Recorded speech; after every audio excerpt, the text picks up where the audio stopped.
Welcome to the first inaugural episode of Keep Arizona Wild. And I am your host, Clint Culberson. I'm really looking forward to diving into this podcast series of this channel.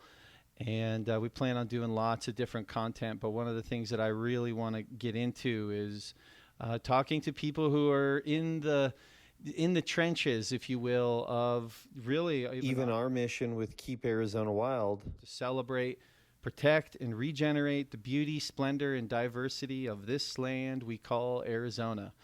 And there's a lot of people out there who aren't going to end up on the mainstream news and showing what's going on in that regard.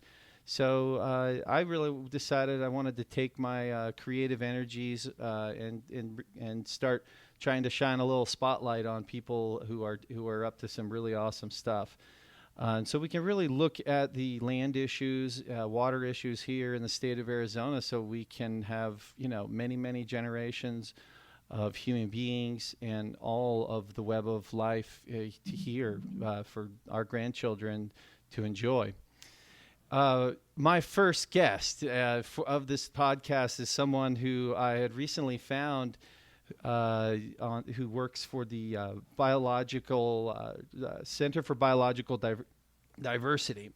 His name is Laiken Jordahl, and he's the Borderlands Campaigner for biological diversity. And he works to protect wildlife, ecosystems, and communities throughout the U.S. Mexico borderlands and draws attention to the cost of border wall construction and border militarization.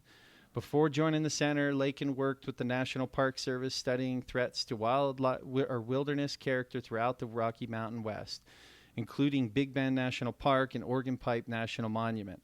He's also worked as a legislative fellow in the U.S. House of Representatives and for 2 Arizona congressional representatives. Lakin, my brother, welcome. Thanks so much for having me. You have quite a resume, my friend. Well, thank you. Yeah. Born and raised in Arizona, so no shortage of love for this incredible state, but there are so many threats facing our wilderness, facing our wildlife and our water. And I'm really excited that you're developing the show to look into those. Absolutely. You're going to help me connect with other people as well. So I'm looking forward to it. Happy to do so. I found you recently, and you actually pointed me in the direction of your Twitter. And for anyone who, after listening to this, hopefully you'll follow Lakin on his Twitter feed, because he's putting out some really great content in terms of being the eyes and ears on the front line of what's happening on the Arizona, Texas, Mexico border. And I really want to get into the political issues that are taking place, and we will. And most of this conversation will delve into that. But I want you to talk about, as I said in our mission, we want to celebrate, protect, and regenerate. These are the 3 things that we want to do. That's our goal with this. I want you to help us celebrate what the lands are like down in southern Arizona for people who don't know. I find it to be one of the secrets and gems of the whole state of Arizona, and often overlooked because of so many other amazing parts of the state. And we have a lower population down there. But tell us about your time, even in the National Park Service, working down in Organ Pipe, and just all of your explorations down in that area. And people don't realize what an absolutely diverse ecosystems that are down there. I mean, maybe some of the most diverse in the state. I don't know. You tell me. Yeah, so I think if the majority of Americans, if most politicians knew what the land really looked like down here at the border, we would never be having this conversation about building a massive border wall through some of these wilderness areas, some of these national park lands. The reality of the border is not what a lot of people think it is. I hear from folks in DC like, oh, isn't it just kind of a sparse desert? Might be some lizards running around. There are some lizards, but that couldn't be further from the truth. The U.S. Mexico borderlands, and specifically some areas in Arizona, are the most biodiverse places on the continent. And that surprises a lot of people, but it's because we have these influences from these tropical species coming up from Mexico. So we have a lot of species that don't live anywhere else in the U.S. Species like the jaguar, species like the Oregon pipe cactus, these incredible tropical plants and animals that kind of meet the northern tip of their range in the borderlands. We also have species like black bear that reach the southern extent of their range. And all along the border, we have incredible national parks and monuments, places like Big Bend National Park, which is my absolute favorite place in the world. Just stunning mountains and canyons, and 1,000-foot canyons with the river running through the middle of it. And the river there is actually the border. So I implore folks, when we think about the border, when we're talking about border walls and border policies, we need to think about the realities and the beauty of the landscape here, and all of the incredible animals, incredible critters that live here that are impacted by our border policies. Talk about some of the large mammal, populations that are living down there. Tell us about them. Yeah. So, everybody's favorite is the jaguar. Jaguar is, a lot of folks don't realize that jaguars are actually native to the southwestern United States. They were hunted to extirpation in the 1960s and 70s. Basically, the U.S. government just wanted to kill every carnivore that we possibly could in order to maximize opportunities for folks to grow livestock. And jaguars and other predators like wolves were really demonized and hunted to extirpation. We're at the brink of this really exciting recovery. We've had 7 jaguars come back into the United States in the last 20 years. And one initiative that the Center for Biological Diversity works on, we put wildlife cameras out in the Sky Islands, and we were actually able to capture the first video footage of a wild jaguar in Arizona just a couple of years ago. Yeah, I saw it. This is a beautiful story. These cats are just stunning. And if we build a border wall, we will absolutely be cutting off the nodes that they use to migrate into the U.S. And we will stop any chances that they have of repopulating their native terrain. And they belong here. Jaguars belong. They evolved to live here. And it was only because of our short-sightedness and our desire to kill everything wild that we pushed them out. Yep. Tell us some more. What other mammals are there that maybe people wouldn't realize? Yeah, it seems to be like, I'll let you discuss. And jump in if you have any other questions. But one of my favorites is the Sonoran pronghorn, it's a subspecies of pronghorn. It's the smallest pronghorn in North America. And it's a super, super endangered mammal. Their entire population in the United States dropped down to just 20 individuals in 2002. And they live in Oregon Pipe Cactus National Monument in Cabeza Prieta. This is kind of the western desert in Arizona, right along the border. There's another small population of them in northern Mexico. And like a lot of endangered species, they are threatened by a lack of genetic diversity. So inbreeding is a problem. So one of the main recovery goals is to reunite the population in the United States with the slightly larger population in Mexico. And of course, developments on the border, building walls and fencing will stop them from reconnecting those populations. Yeah. Yeah. Aren't they the fastest animal in the world? Or maybe arguably the second, or whatever it is. The second fastest land animal. I think some scientists say the jury's still out on that one. Yeah. But we'll call it that. Incredible. It's really exciting. So they've been doing a lot better, thanks in large part to a captive breeding program. Their population's up to a couple hundred individuals now. But these animals, so they live in Oregon Pipe Cactus National Monument, which is a place that has been obliterated with border security infrastructure, with Border Patrol vehicles driving off-road. There was a study that I looked into when I worked at that park on pronghorn. It said that they were being disturbed an average of once every 4 hours by Border Patrol activity. Wow. Talking about the species on the brink of extinction. And they're being disturbed every 4 hours by low-flying helicopters or by Border Patrol vehicles driving off-road. There's just a litany of threats that contributes to, their recovery being really difficult. Yeah, that makes sense. Tell us about. I'm going to come back to Oregon Pipe, but I'd love to hear about the coatimundis. Tell us about them. Not a lot of people know about coatimundis, and they're down there. They are down there. They might be the funniest looking critter. We capture a lot of them on our critter cameras, and they usually travel in little troops. We'll see 30 of them run through. They tend to favor riparian areas where we often put our cameras. And they're just, they're one of the weirdest little critters of the borderlands. And they again, they are coming back and across the border as well, I would imagine, as they, they going all the way down to Central America. Mm-hmm. Yeah. I mean, we talk a lot about, the endangered species like jaguars and wolves when it comes to habitat connectivity, but border walls will stop, every species, essentially in their tracks and stop them from migrating, stop them from finding mates, food, water, Yep. shelter. The impacts are severe and they span pretty much every species that can't fly. Yeah. Yep. Tell us, one of the big conservation successes here in Arizona has been the reintroduction of the Mexican gray wolf.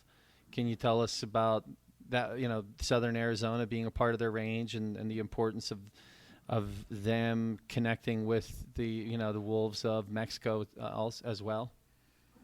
Yeah, for sure. So, similar to the jaguar, we were hell-bent on killing every wild carnivore up until about 30 or 40 years ago, when we realized, hey, these animals really do belong here. And when we remove them from the ecosystem, there is a whole cascade of impacts, and it actually has bad consequences on the entire ecosystem. So especially in New Mexico, we know that Mexican wolves use that corridor, which is currently open. There currently is no border wall, to migrate back and forth from Mexico. There have been a couple radio-collared wolves documented crossing through New Mexico in the last 5 years or so. And unfortunately, this is an area where active border wall construction is happening right now, today. I was just sent some photographs this morning that showed new border wall being built in southern New Mexico. There's a 46-mile stretch of open desert wilderness that they're currently working on walling off.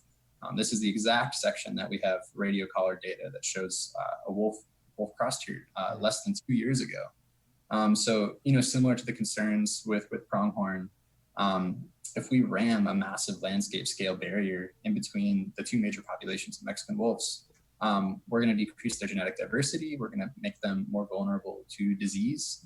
And overall, it's going to dim their chances of recovery on both sides of the border. Yeah, absolutely. You spent time in Oregon Pipe. Can you tell anyone who hasn't been there? Can you talk about why it's such a special place in terms of its plant diversity and just can you paint the picture of what is that ecosystem like down there? Why is it so precious? Yeah, so Oregon Pipe is, it's the heart of the Sonoran Desert. This is the best preserved example of a Sonoran Desert ecosystem anywhere in the world. And it's really incredible because it's the only place in the U.S. where Oregon Pipe and Sinita cactuses grow. These are really cool columnar cacti, similar to a saguaro, but smaller, and they branch out into multiple different columns. And they have beautiful white flowers that are pollinated by migratory bats that fly through that area. And just on a landscape level, we're talking crazy erosive volcanoes, just wide, wild, sprawling deserts, incredible fiery sunsets. It's a rugged and harsh place, extremely hot, not a place you want to be in the summer without a lot of water. But incredibly, we have this animal and plant diversity that just abounds from the landscape, despite how harsh it is. Mm-hmm. I find that really, really inspiring, especially considering the current political climate. And I take a lot of lessons from the hardy and resilient wildlife that I find in the desert there. Yeah, it's awesome.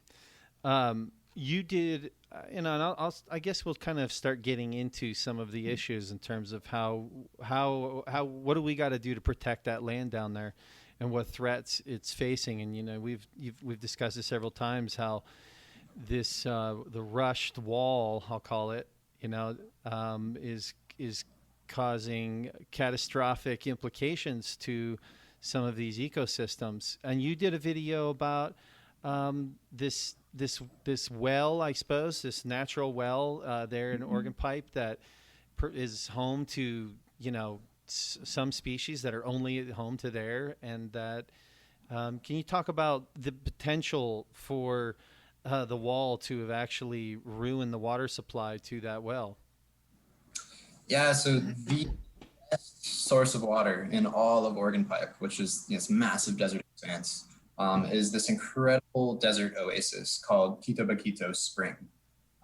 There's surface water here, and it's actually home to an endemic pupfish. That means this fish doesn't live anywhere else in the entire world, except for the spring. It's also home to an endangered turtle called the Sonoyta mud turtle that doesn't live anywhere else in the United States. And one of the studies showed that 45% of all plants that have been found in Oregon Pipe were documented at this spring. So, I mean, when you have water in the desert, it just draws all types of plant and animal species. You know, it's like a highway. Everyone stops over to stop at the watering hole. This spring is only 150 feet from the actual U.S. Mexico border. So we could call that a very unfortunate circumstance because Border Patrol is planning on digging at least 6 feet into the earth to build the border wall. They rip a hole in the earth to stick these 30-foot high metal posts in that the border wall is made up of. And they also need to use water to mix concrete in order to put these posts in the ground. Now, normally it would be completely inconceivable that they would want to drill wells in a national park or wildlife refuge in order to get water for a project like this. But that's exactly what we've heard Border Patrol is planning on doing. This is only allowed because they have waived literally every single environmental law that would normally apply. And we won't get too much into the legal weeds, but essentially this is an authority that's only allowed to build border walls. It was an authority that was passed not long after September 11th. Basically, it was saying, oh, we can give up our civil liberties when it comes to the border because it's a national security issue. And we're challenging that waiver in court, but as things stand right now, Border Patrol has exempted themselves from every single environmental law to rush this project through. And they've also exempted themselves from laws that protect indigenous sovereignty, Native American burial grounds, public health. Essentially every law that would normally apply, they have exempted themselves from. So yeah, we're extremely concerned that border wall construction could actually cause Quito Baquito Spring to run dry. If they disturb or mess up the hydrological table there in any way, it could jeopardize the future of the spring and the future of the pupfish and the turtle that don't live anywhere else in the country. I was surprised in a lot of the videos that the Center for Biological Diversity has on their channel, which has your content that you've been putting out about the happenings down there. I was really surprised that, and I guess I shouldn't be surprised, but how polarizing the comment sections are, and you know, we live in this world right now in America where, you know, you're either a Trump supporter or you're supposed to just hate him altogether. It's one or the other. You got to fall in one of those categories. And if you say anything bad against Trump, well, the Trump supporters are going to, you know, call you all sorts of names. And, you know, hell, even I saw even physical threats being thrown your way on some of those videos because you're talking about saving some fish. You know, it's like, oh, you traitor! Unbelievable. I couldn't even believe it. You know, this is one of those topics though that I find I understand the need for border security. I get where people are coming from in that regard, and I don't think every single person who wants a wall is necessarily inherently racist. I don't think that's all the way true. For sure, there's an element of that. Absolutely. But I feel like there has to be this like bridge connected here of is there any way that we can have, you know, both take place? I mean, it seems like if this thing wasn't rushed so that, you know, now because there's such as, you know, we got to get it done right this minute, state of emergency, blah, blah, blah. We're just going to rush this thing where we can't have kind of a middle ground approach to this. We can't have you know, wilderness highways that are open for, you know, the wall isn't one continuous thing. I wonder for you, like, how do you approach this? Because I can totally see, I can definitely see from you guys' perspective, you guys have to be like way on this side of it, you know, like to be, you know, conservation at all costs. And I agree with you, but in many ways, it seems like a war you'll never win all the way. So there has to be some sort of like concessions along the way. Kind of curious, even whether that's you personally or even through the organization you're with, what is your guys' approach to that? Like, is there a middle ground approach? I mean, is there any way we can just say, hey, can we please have some wildlife corridors through this? or they won't even, is it just rushed so fast that there's just no dialogue at all about it? Yeah, well, thankfully I don't spend too much time reading comments on my videos. I'm kind of scared to go there, but it is. I'll do it for you. if you insist. But honestly, I mean, conservation and protecting wild places did not used to be a partisan issue. Acts like the Wilderness Act and the Endangered Species Act were signed by Republican presidents. I think it's this really unfortunate de-evolution that we've seen in American politics, where all of a sudden, if you want to protect air and water and wildlife, you're a radical leftist. Yeah. I don't think there's anything radical about saying we should not build a massive structure that won't work to deter anyone from actually crossing the border or achieve its stated goals. It's not radical to say that we have no reason to do this. I don't think we need to compromise when it comes to ideas like the border wall, which just don't make any fiscal sense. They don't make any tactical sense. I can get into our talking points about how all of the hard drugs essentially come in through ports of entry. A wall will do nothing to deter that. The majority of folks coming here are requesting asylum. Border walls won't stop them from doing that. Border walls have never been about tactics. From day one, they have been political theater. And I think they've been really successful for Trump in getting people fired up and making it this huge campaign issue. The actual physical border doesn't matter to so many folks. They want to feel secure. They want our borders to be defined almost in a philosophical sense. Mm-hmm. But they don't care if the wall works or not. It's a statement for them. And I think it's completely absurd to destroy some of those beautiful places in our country for a political statement. I'm right there with you. Of course. I mean, even of course, I live in a world in my mind where borders make no sense. I mean, it's kind of like laughable in many ways. But I also understand, we live in the time period that we're born into, and even if you're ahead of your time, and sometimes it doesn't matter. And I think a lot of people. Can you even imagine being a conservationist 100 years ago? I mean, it's when Mm-hmm. where they're killing every whale in the ocean, and you're trying to yell from the rooftops like, "Don't do it! Don't do it!" I mean, I can't even imagine. So we've at least come. We've been making progress. And I like that take. Sometimes I forget that. Yeah, right. Yeah, we have to remember that. I mean, and I think the future is very bright. I think we win this thing. I think the conservationists of the world will eventually win this. I don't think it's all going to hell in a handbasket, even though sometimes it seems like that. Even if they build the wall, I'll bet in the future we tear it down. So I don't think it's a forever thing, and the future generations will see that, and we're trying to pass the baton to the younger generation that sees more of a one world concept, sees the web of life really, and how everything's interconnected, all living things, not just human beings. And I think that's where we're headed. It's just right now we're at this phase of it, and we still have to fight the fight. And I wanted to see if you could tell us the current status of what am I saying it right, by a lawsuit against the Trump administration? Can you kind of even tell the story of how this all went down, even, and then lead us chronologically to where we're at?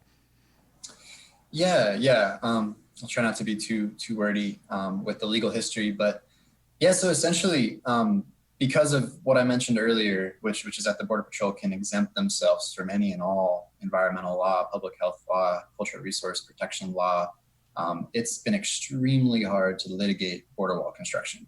Because as litigators, as lawyers, those are all the tools that we typically use to stop destructive projects that would harm our clean air, harm our clean water. All of a sudden, every tool in our toolbox has been removed, and we're not allowed to use that in court.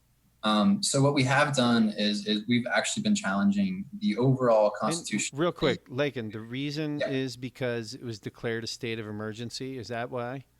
Why? No. How did it all? How are they able to play outside of the rules on this? So this waiver authority dates back to the Bush era. So this was passed not too long after 9/11. under a Republican Congress. Essentially, this provision was snuck into the Real ID Act, which is a law that determined how we get our driver's license and how you verify as a citizen. And it was extremely short, little tiny piece of legislative text that says the Secretary of Homeland Security can waive any and all laws in order to rush border wall construction. And the reason this was tucked in there is because environmentalists had up until that point been very successful at stopping border wall construction, specifically in California. And that's because in order to build any public infrastructure project, you have to go through the NEPA process. NEPA is the National Environmental Policy Act. And a big part of that process is examining alternatives to the project that might be less damaging for the environment and might also achieve the goals of that action. So the government has never been able to show us that border walls are the best solution for stopping people and drugs from crossing the border. There is no government data that show us that walls have actually had any impact on deterring drugs or people from crossing the border. So essentially, and also all of the environmental impacts of border walls are severe, especially because the borderlands are so biodiverse, have so many amazing endangered species. Wall construction has so many profound impacts on the landscape. So now we're challenging that overall waiver of more than 36 different environmental laws. We just filed for an emergency injunction, which means that we asked the judge to weigh in and tell DHS, Department of Homeland Security, that they can't break ground until she rules on this lawsuit. And the Department of Homeland Security actually said, okay, wait a minute, we'll stop construction in Arizona for 45 days and allow the judge to decide on the merits of the lawsuit before we move forward. So I think that was a really good sign that the Department of Homeland Security decided to pump the brakes. Every day we delay construction here is a good day for wildlife. And I think more importantly, it shows us that the Department of Homeland Security thinks we have a reasonable shot, and they're worried. They don't want to piss off the judge and make her issue a ruling. So we will know by September 4th whether or not the judge will rule in our favor. And I think, are you guys? I mean, is there a solution attached to it, or is it just we got to stop this because we need to do an environmental assessment, or has the assessment already been done? And where is this leading us, and what is the end goal here? Yeah, so if we're successful in this litigation, that will force the Department of Homeland Security to do an environmental assessment, to take into account Native American grave sites and cultural sites, to take into account impacts on endangered species. And honestly, if they're going to do that, if they're going to compile an environmental assessment for this project, that process usually takes 1 or 2 years. They have to do extensive public outreach. They have to basically show the public that this is the best alternative. And we know that they will be absolutely unable to do that when it comes to a border wall. So none of the border walls that exist today, or at least a large chunk of them, would not have been able to be built without the waiver of all of these laws. Gotcha. I think that just goes to show you how profoundly undemocratic border wall construction has been. So the current amount of wall that exists on the Arizona border, that is still leaving sufficient thoroughfares for wildlife at the moment. Like if we see exactly what's already been done and it just stays, we put it on pause. I mean, can wildlife still do its thing, or do the existing walls, greatly impacted already? Yeah. So right now there are about 350 miles of pedestrian walls, solid walls that wildlife, for the most part, can't cross through. Another about 300 miles of vehicle barriers, which are permeable to wildlife, but they stop vehicles from crossing the border. Everywhere that there isn't a solid wall is still permeable to wildlife, and that's a good thing. There are certainly some areas that have solid pedestrian wall where I'd like to see them taken down. There are wildlife refuges in Arizona, like the Buenos Aires National Wildlife Refuge, that has been effectively walled off from habitat in Mexico. So that really devalues that habitat because it's not connected to bigger habitats that animals can move through.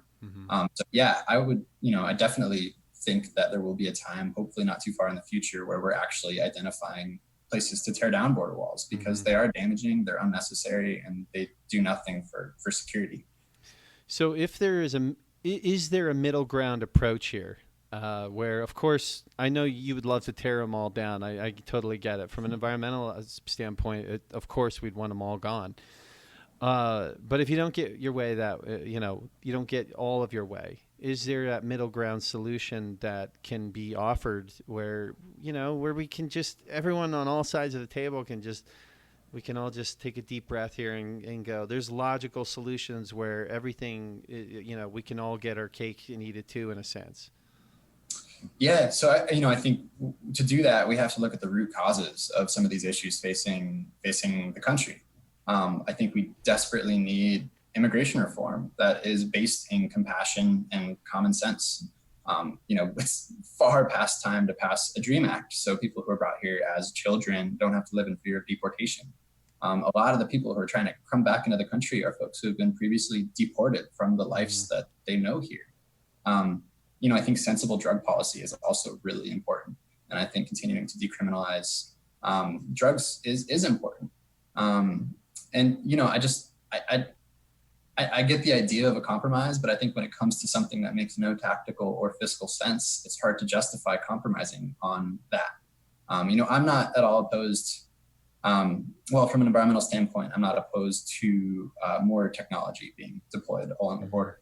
I think when people say we should have more cameras and drones and sensors, that still plays into this false narrative that our border is insecure. The border's never been more secure than it is today. We've never had more border patrol agents. We've never had more money going into border security. And I think that the entire narrative that our border is insecure is a false one that needs to be refuted. Yeah, and I would agree with you for the most part. I would just say good luck trying to talk people out of that one. And it's meaning I don't know if I don't know if you are best served even in trying to convince people otherwise. Maybe that's why I'm kind of getting at this idea of the middle ground approach might be our best bet in terms of actually meaning at least it'd be better than if they put a damn wall that sealed off the entire country. I mean, a total seal would be horrendous. I mean, it would be an environmental disaster. Yeah. So how can we get to that middle ground in terms of at least some of the border stays unwalled so that we can have these thoroughfares, and that there is technology that is pretty good that can, pretty much seal the border without the wall. And of course, I know you believe that we could do that for the whole thing. But again, is there any way we can find that middle ground where, hey, man, hey, everybody, I get it. All the Trump supporters, I get you want the wall. How about we just do half and half or something like that, Half the border gets sealed off and we leave enough, then this doesn't lead to this disaster that we're worried about. Well, I think we could label the 350 some odd miles of wall that's already been built. Let's just call that Trump's wall. We'll half of it, right? I mean, we already have a wall. We already have 20,000 border patrol agents running amok on our border, occupying tribal territories, driving in wilderness. I think your calls for compromise are understandable and admirable.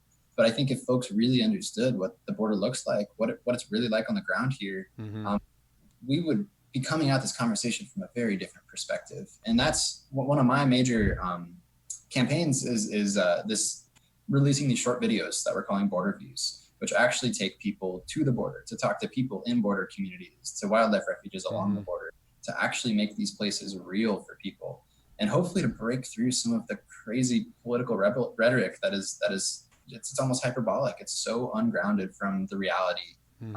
Real people, real places, and real wildlife live here. Yeah, yep, that's true. You bring up the term militarization, and I've spent a good amount of time down in southern Arizona, and it's so awesome. But I will say one of the negatives is kind of the over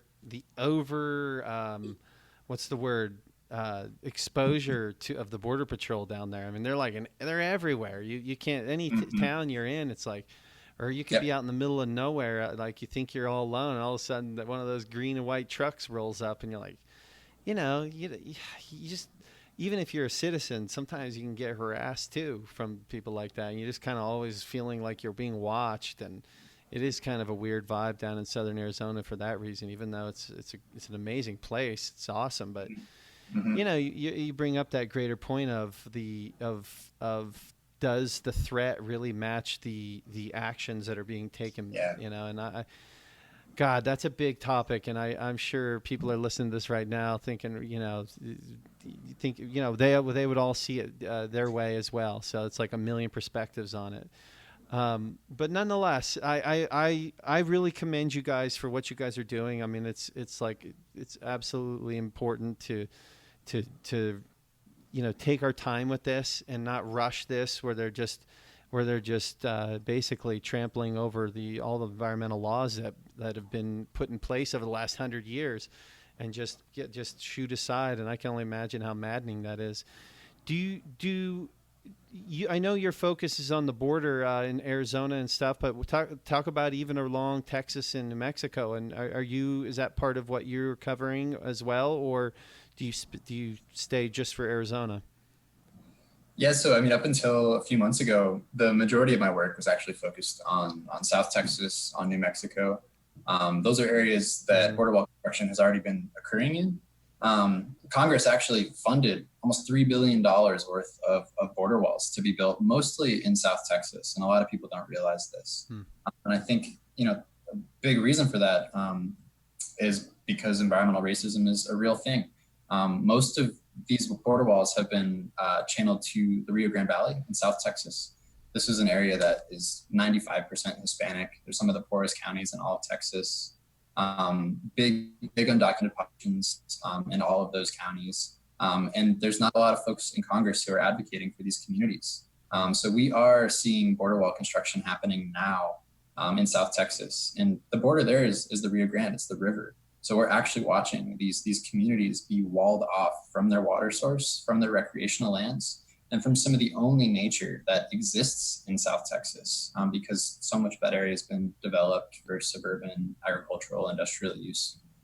So yeah, a lot of my work has been based down there. And honestly, it's only been in the last month or so since the recent Supreme Court ruling that cleared the way for border wall construction with the use of military funds that I've been doing more work back in Arizona. Yeah. And it seems like such madness when you consider so often immigration throughout history. I mean, even before the United States was even on the map, the ruling elite class uses immigration as a tactic to take the heat off of them, and as their corruption starts, leading to a broken down system. Then that's when we roll out and blame the guy lowest on the totem pole, and that's, in America it's Mexicans, but in Europe it was the Eastern Europeans, or it was the Gypsies, or it was the, in Asia they do the same thing. I mean, it's kind of this universal thing that happens in many ways to keep the heat off of what's really causing so much of this inequality in the world, that's even causing people to run up from the border in the first place.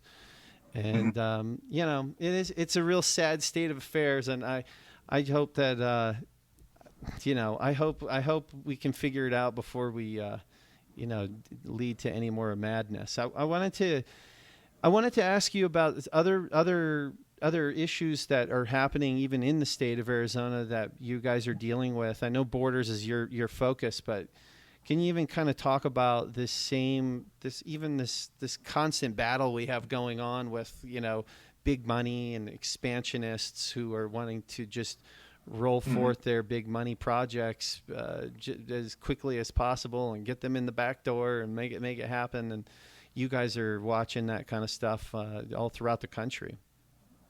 Yeah, so I mean, one issue that we are very much on the front lines of is the fight against massive mining projects, ripping into beautiful wildlands in Arizona. The center's been fighting the Rosemont mine for decades. And just recently, last month, got an amazing ruling where the judge basically threw out the permit that was issued by the Forest Service, said, hey, this decision was not based in science. It was clearly politically motivated. And actually vacated the entire permitting process for that project. So that was a massive win for us, a big win for jaguars in Arizona, and a big win for indigenous tribes that have burial grounds and cultural heritage sites there. But it is crazy. I mean, we've been fighting these mines for decades. And every couple of years, they just keep coming back and rearing their ugly heads. And these are foreign interests. You know, these are extremely wealthy white men who are going to make an insane amount of money. I mean, we're talking billions and billions and billions of dollars. And they're going to leave us with a Superfund site in what used to be a beautiful mountain range outside of Tucson. We're also deeply involved in fighting resolution copper, which is Oak Flat, also another massive copper mine planned for outside of Phoenix. And again, we're talking about prioritizing wildlife and wild places in nature for communities over the corporate interests of a select few individuals who are going to pack up and go home and leave us with a massive amount of toxic waste if they get their way. Yeah. Roger Featherstone of the Mining Coalition, or I can't think of the exact name of his organization, but he just put out an article. I don't know if you saw it, but that Rio Tinto is actually considering delaying the project because of they found a big copper vein in Western Australia that they might be like reprioritizing some of their assets towards, and that also that their claims of these underground mining technologies, or however they do the cave out deal. I'm not all the way up to date on it, but apparently it's not going so well in Mongolia, where they have another big mine, and that might actually delay the whole thing. So God willing, universe willing, we that really gets slowed, and we can actually save Oak Flats just like we did down there in southern Arizona, with that ruling that just came across in the last month, correct? Yeah, not long after the depressing border wall ruling. So we need something to come back from that. But I mean, like you said, you know, it's really unfortunate that if Rio Tinto gets blocked, only because there are other cheaper places to mine massive pits of copper. You know, it doesn't really get to the issue of we need to think about how we're consuming and think about the culture that we have. And you know, we're so incredibly divorced and unable to look at like where we actually get the material things in our lives. And I think that's because we don't want to question those things, and we don't want to live a more difficult, confrontational life. But if we're going to sustain life on this planet much longer, we need to be asking those hard questions. And yeah, it'd be great if we could stop a mine here, but if that opens up other land, you know, especially in Africa or South America or Australia, where other people will be left with toxic waste dumps, that's not a win. Yep. Yeah. Well said, man. And you know, it's funny because this Oak Flat situation has really had me thinking over the last 2-3 years, like, man, what is the alternative to mining? And I've been Googling this and searching my ass off in terms of looking for things, and you know, there really isn't. And so then you start thinking, well, okay, what are we using copper for? And you realize that the most common uses of copper are building supplies, and electronics, things like that, which are all part of the consumer cult, the infinite growth consumer culture that we are involved in. That's really a cancerous system. And I don't know if we're going to consciously, as humanity, hit the brakes and change it. I mean, sadly, sometimes I think it's going to take something, you know, beyond us that will force us into it, if that makes sense. You know, whatever that even means, I don't know whether that means total environmental breakdown, or, you know, global financial collapse, those kind of things. I mean, I suppose these are all what most environmentalists see coming anyway, and maybe even hope for. I mean, when I look at this situation with the Oak Flats, or with any of these mining operations, it's like, well, maybe the only hope you have left is that the whole global economy will just take a shit, and copper, no one wants to buy copper anymore. And, you know, I was even looking up at your, you know, you were talking about consumerism. I started doing research on how many extra homes out there. You know, I'm in the landscape world where I do irrigation work, and I install copper pipe all the time. And I started like scratching my head like, shit, man, I need to like reconsider what I'm doing here. And you start realizing in Arizona, especially, how many homes here are just second homes for people.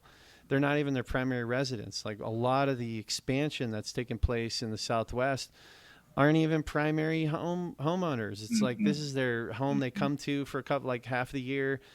And I don't know, this might be something we really need to consider as like an environmental catastrophe to be living like that, you know, and it's something we need to think about. And it's not to criticize people, because most people have been living in a different paradigm. It's not like you're a bad person if you bought a second home, but it might just be time to realize, like, we got to kill this mountain if we want to sustain more people having second homes. So is it worth it? You know, that's what we're really talking about here. Yeah, I totally agree. And I think when most people really consider like what is this massive house worth to me, I think about like when I spend time in a place like suburban Phoenix, where I feel extremely isolated from everyone else. I feel like I'm living in an environment that does not facilitate, connection or community or even exposure to people different from me. I think living within our means and living humbly is actually a lot more gratifying.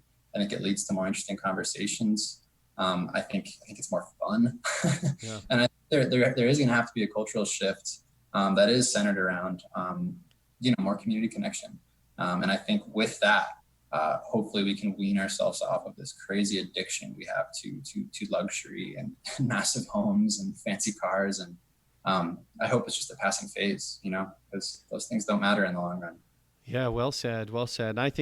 I really do believe that there's a return to that. I know it's like a slow return, and I wish it would happen quicker, but I really do believe that we are gonna. I think I see a lot of my own life, even people who are starting to have like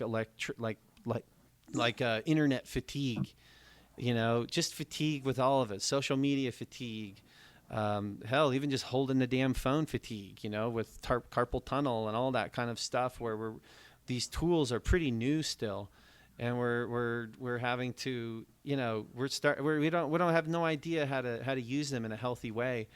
And we've kind of lost even our connection to the land even more since these devices have come out and the internet has opened up. And in many ways, the internet's freed our mind, but we've totally enslaved ourselves in a totally different way, and cut off our connection to all that is, source energy of all existence, which is this planet and, the heavenly bodies above that radiate this, that keep this whole thing going. And when most people never even look in the sky, and it's just, another awesome part about Southern Arizona is because it's one of the darkest skies in the country. And maybe actually, we'll end with this. Tell us, you get to see that sky a lot down there.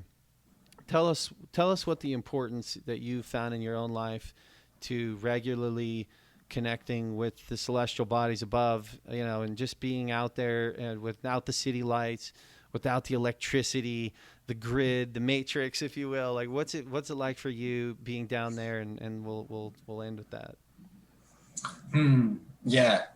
I mean, it's a feeling, right? It's something that's really hard to describe, but, Southern Arizona has some of the most spectacular dark night skies.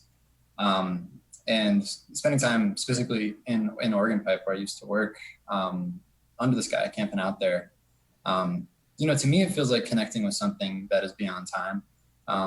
Down there, there's so little light pollution that the night sky really does resemble, whatever it was that people 100 or 1,000 years looked up at. And to me, it's something really, really comforting to think that I'm out here looking up at a sky that really hasn't changed much since, thousands of years before I ever stepped on that landscape, thousands of years before Border Patrol ever drove thousands of miles in wilderness through that landscape, thousands of years before we screwed so much of this beautiful place up.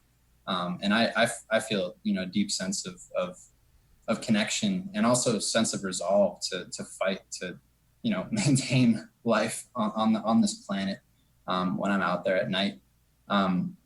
One really concerning thing about the new border wall proposal in Arizona and in Oregon Pipe is that they want to install 24-hour night lighting on this border wall.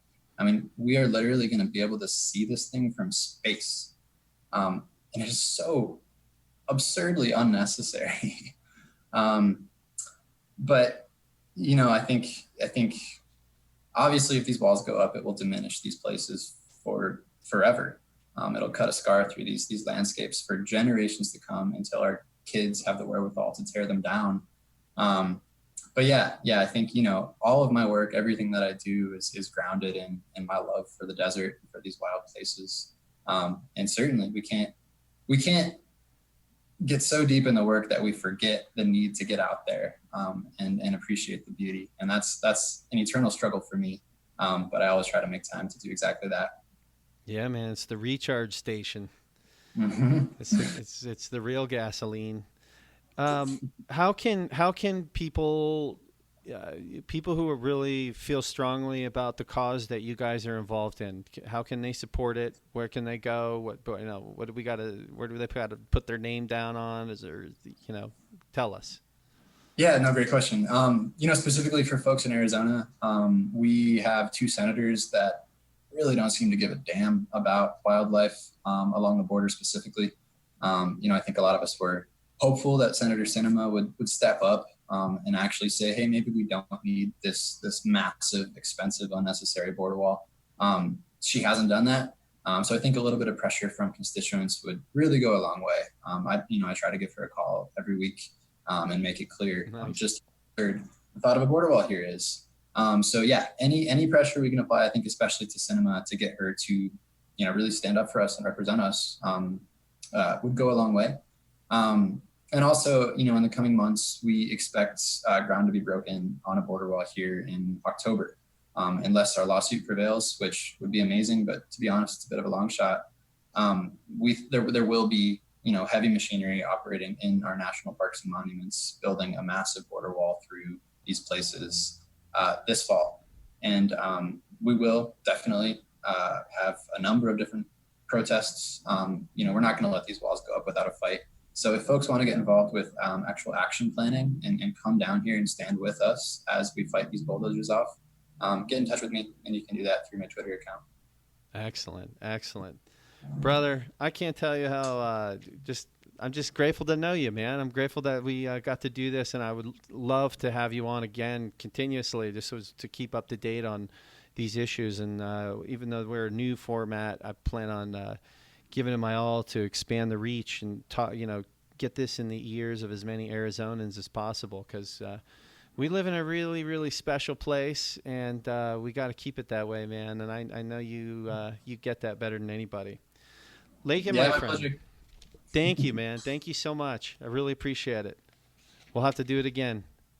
Cool. Anytime. Give me a call. Thanks, Clint.